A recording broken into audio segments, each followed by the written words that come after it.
Le Seigneur soit avec vous. Évangile de Jésus-Christ selon saint Marc. En ce temps-là, Jacques et Jean, les fils de Zébédée, s'approchent de Jésus et lui demandent « Maître, ce que nous allons te demander, nous voudrions que tu le fasses pour nous. » Jésus leur dit « Que voulez-vous que je fasse pour vous? » Ils lui répondent « Donne-nous de siéger l'un à ta droite, l'autre à ta gauche, dans ta gloire. » Jésus leur dit « Vous ne savez pas ce que vous demandez? Pouvez-vous boire à la coupe que je vais boire? Pouvez-vous être baptisé du baptême dans lequel je serai plongé? » Ils lui dirent « Nous le pouvons. » Jésus leur dit « La coupe que je vais boire, vous la boirez. Vous serez baptisés du baptême dans lequel je serai plongé.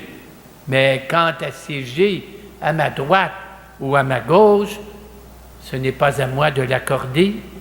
Il y a ceux pour qui cela est préparé. » Mais les 10 autres apôtres qui avaient entendu se mirent à s'indigner contre Jacques et Jean. Jésus les appela tous et leur dit « Vous le savez, ceux qu'on regarde comme les chefs des nations les commandent en maîtres et les grands font sentir leur pouvoir parmi vous. Il ne doit pas en être ainsi. Celui qui veut devenir grand parmi vous se fera votre serviteur. Celui qui veut être le premier parmi vous sera l'esclave de tous. En effet, le Fils de l'homme n'est pas venu pour être servi, il est venu pour servir et pour donner sa vie en rançon pour la multitude. Acclamons la parole de Dieu.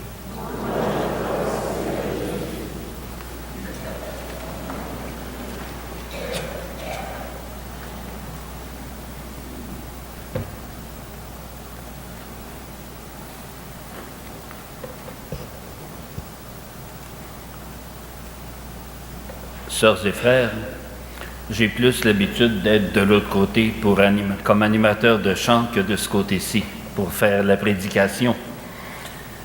Mais vous comprendrez que pour le dimanche missionnaire mondial, il fallait trouver quelqu'un qui connaisse un peu les missions.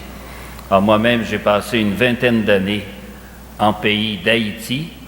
Malheureusement, mes supérieurs n'ont pas voulu que je me rende du côté de la Papouasie.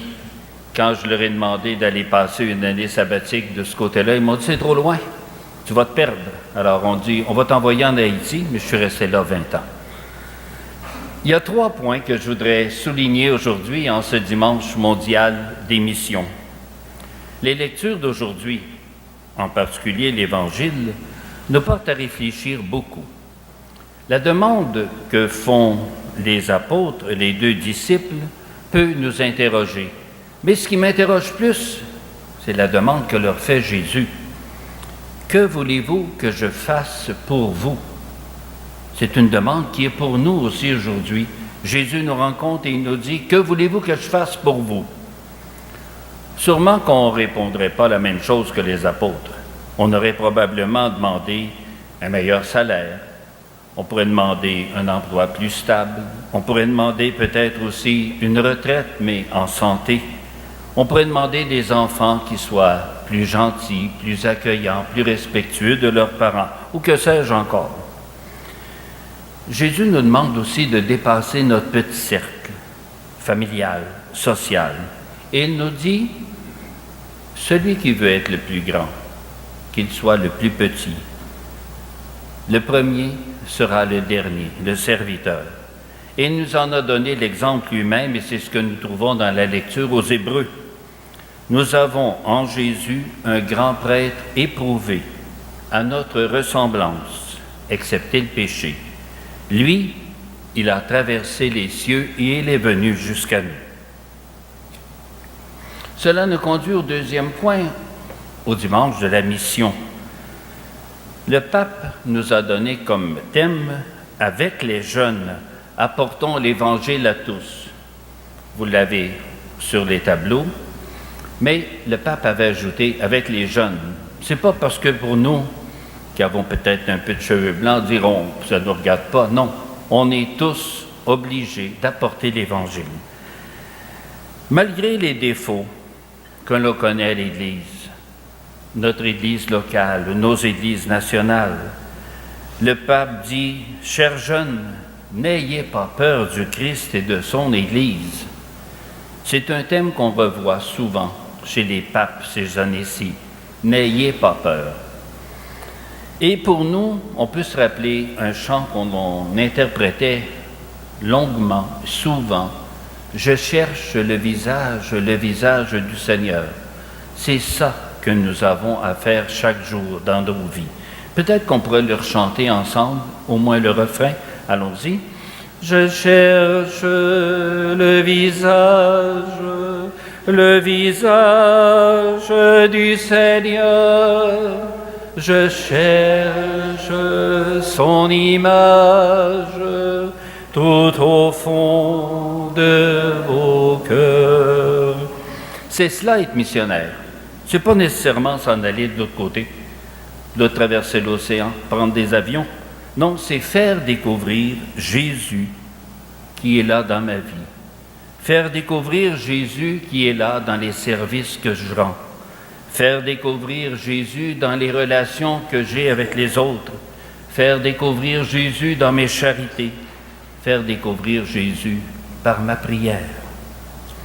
Oui, va dire le pape aux jeunes, beaucoup de gens ont besoin de moi. On peut peut-être se demander si c'est encore vrai. Beaucoup de gens ont besoin de moi. Il y a bien longtemps, ceux qui étaient avec moi dans les écoles dans les années 50, vous vous souvenez, il y avait des sœurs de l'Immaculée Conception qui venaient nous parler des missions. Elles avaient dans les classes des petits dessins et on apportait une scène noire ou un Saint-Seine pour aller peinturer une brique. Et ces briques-là servaient, disons, à construire des écoles en Afrique ou en Asie. De nos jours, on visite ces pays.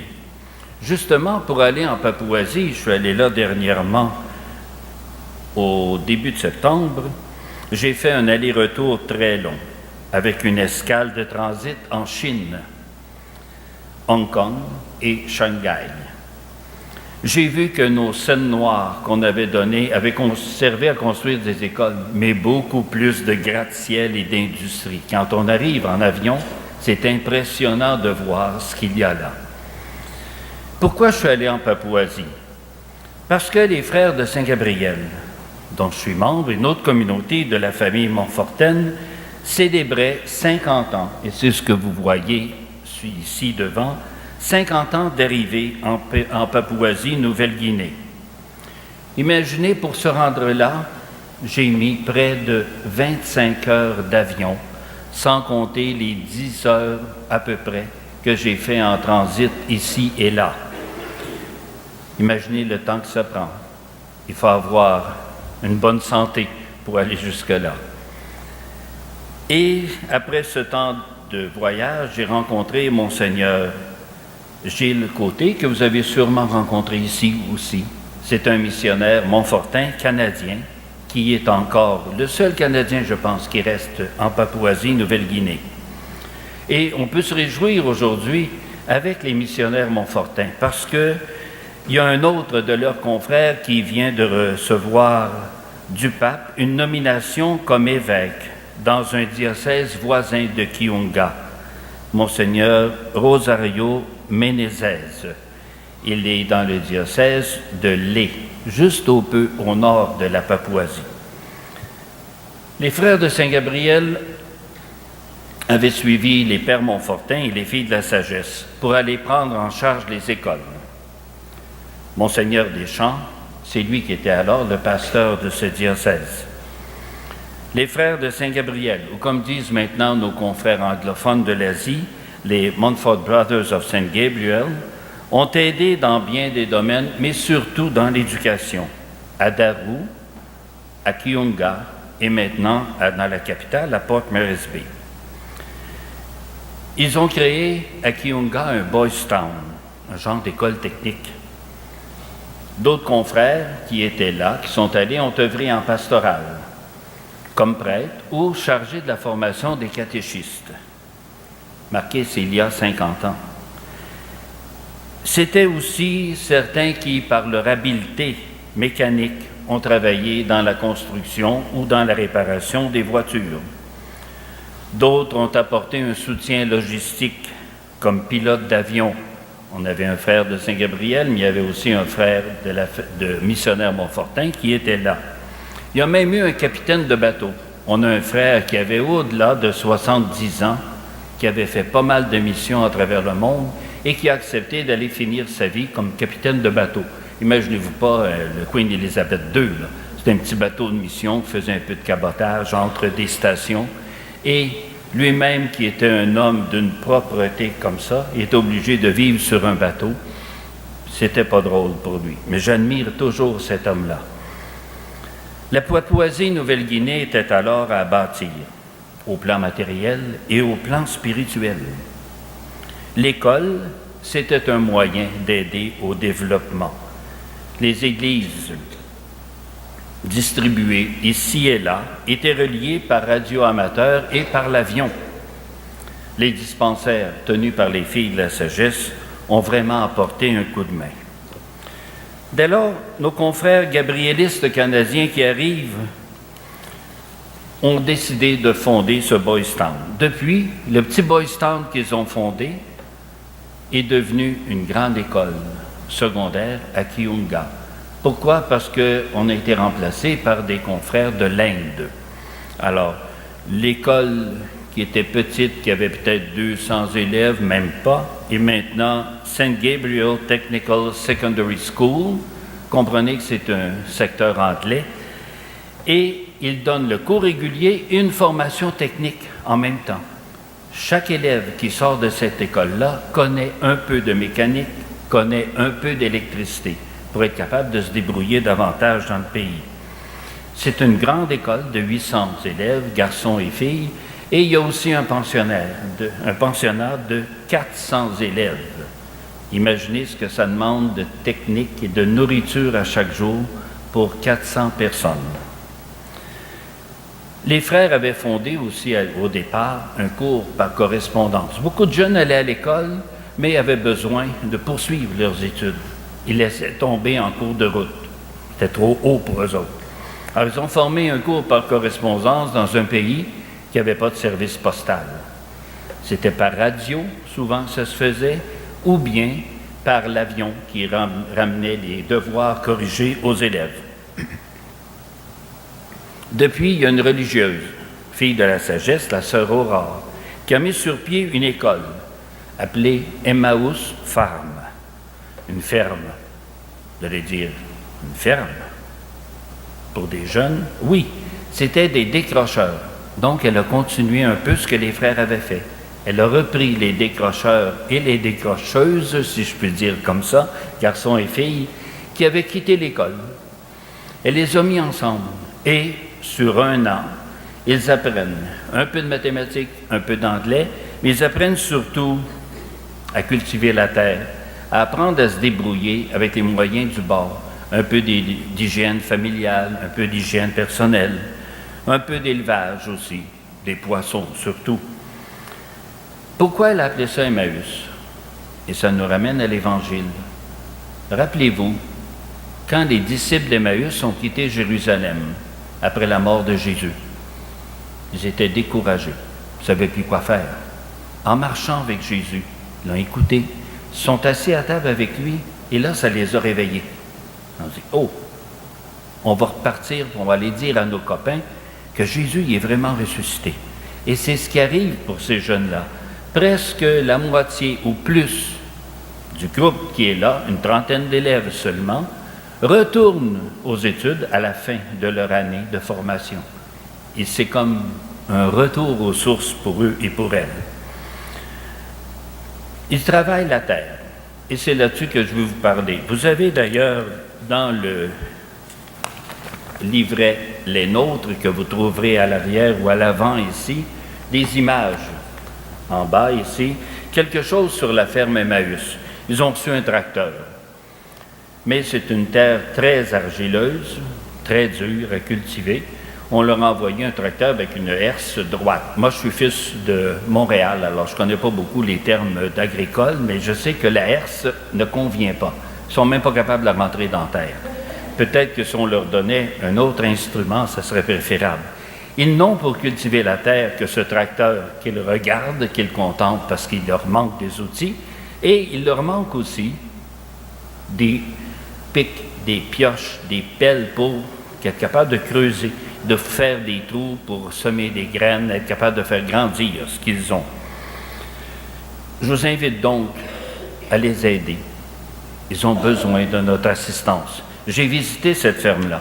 J'ai passé là près quasiment une demi-journée. Je vous parle du tracteur, mais je pourrais vous parler aussi des bâtisses qui sont dans un piteux état.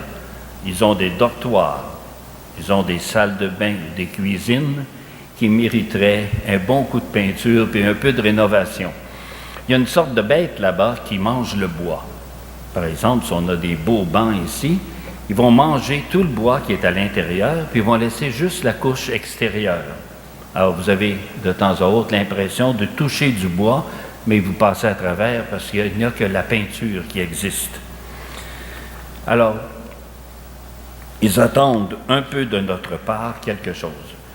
Il y a aussi un autre projet d'éducation à Kiunga que j'ai visité et qui a été fondé aussi par une fille de la sagesse. Un service pour des personnes avec des habiletés diverses. Ça s'appelle Talent Services. C'est fait pour les gens handicapés. Pas seulement des jeunes, mais il y en a aussi des plus anciens, des plus âgés. Là aussi, ils ont besoin de notre aide parce que pour les enfants, il y en a plusieurs, il y a un petit parc d'amusement qu'ils ont fait à l'école. Il y a très peu de choses. Une ou deux balançoires, une glissade, c'est tout ce qu'ils ont. Mais ils essaient avec ça de faire quelque chose. Je vous inviterai encore là, si vous avez les moyens, de nous aider à leur trouver d'autres activités. Ils viennent d'ouvrir un service pour les malvoyants. La personne qui est en charge me disait, c'est très beau, mais souvent on ne peut pas leur fournir de lunettes, on n'a plus de monture, on n'a pas de verre. Qu'est-ce qu'on fait, nous, avec nos anciennes montures, avec nos anciennes lunettes? Souvent, on ne sait pas quoi en faire. On pourrait peut-être les apporter ici, au sanctuaire marial, à la réception. Ils pourraient, eux, les envoyer du côté de la Papouasie. Et vous avez la revue Les Nôtres, qui vous parle souvent, 4 fois par année, de ce qui se passe dans ce pays-là.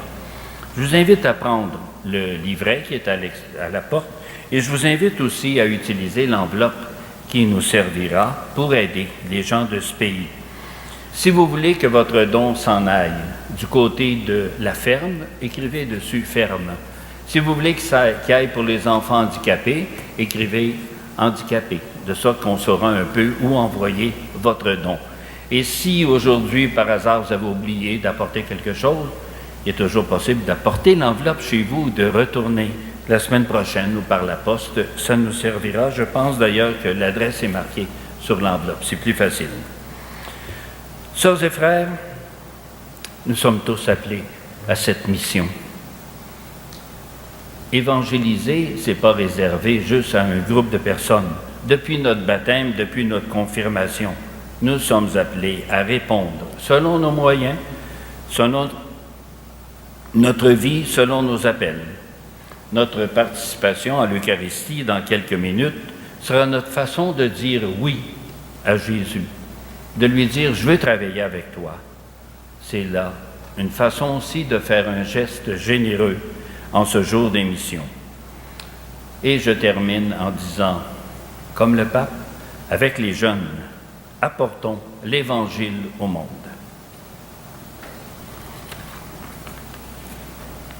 Levons-nous maintenant, proclamons notre foi en celui qui nous envoie en mission chacun à notre manière. Je crois en Dieu,